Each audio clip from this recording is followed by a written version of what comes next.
చూసినారా? దక్షిణామూర్తి నుంచి మనం ఇక్కడ ఒక రాయి ఉందండి. రాయి వెనకాతల గుర్రంలాగా ఉన్నది. రాయి వెనకాతల గుర్రంలాగా ఉందండి. మూషిక వాహనుడు. రాయిని మళ్ళీ చూద్దాం. చూసారా? ఈయన్ని ముందు చూడాలి.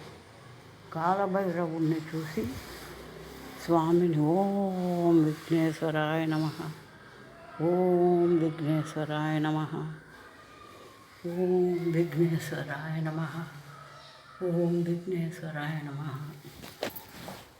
స్వామిని దండం పెట్టుకుని మనం ఇప్పుడు వచ్చిన మార్గం అండి. విష్ణుమూర్తి గుడి అది. ఇదిగోనండి, ఇలా ఉంది. ఎందుకున్నదో మాకు తెలియదు. మీకు తెలిస్తే చెప్పండి.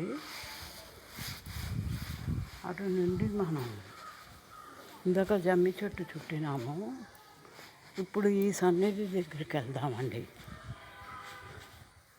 ఈ సన్నిధి దగ్గరికి వెళ్ళి నాకు వస్తుందండి బ్యాగు. విష్ణుమూర్తి కాలభైరవాయ నమః, కాలభైరవాయ నమః, కాలభైరవాయ నమః. ఈ కాలభైరవుని చూసుకుని ఇప్పుడు ఆ వినాయకుడిని చూసుకుని మనం ప్రదక్షిణ చేయాలటండి 3 సార్లు. అగోనండి సోమేశ్వర స్వామి, ఇది అమ్మవారండి, అది అయ్యవారు.